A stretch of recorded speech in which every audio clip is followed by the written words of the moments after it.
नमस्कार फ्रेंड्स, मैं पूनम गुप्ता आप सबका स्वागत करती हूँ आपका अपने यूट्यूब चैनल पूनम के गीत संगीत में।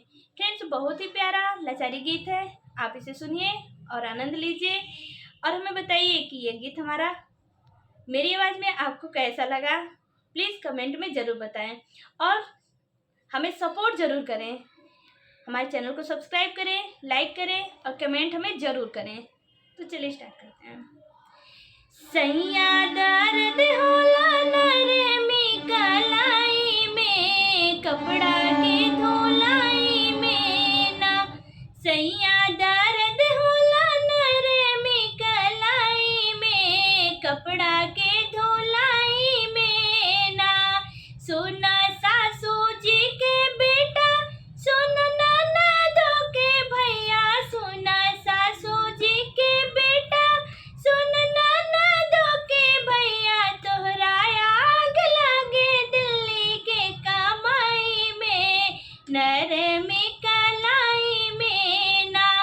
तोहरा आग लगे दिल्ली के कमाई में, नरमी कलाई में ना। सैया दर्द होला नरमी कलाई में, कपड़ा के धुलाई में ना। सैया दर्द होला नरमी कलाई में, बर्तन के मजाई में ना। सैया दर्द होला कपड़ा के धुलाई में, बर्तन मजाई में ना। सोना सासू जी के बेटा, सोना देवरों के भैया, सोना सासू जी के बेटा, सोना देवरों के भैया। तोहरा आग लगे बम्बे की कमाई में, नरमी कलाई में ना।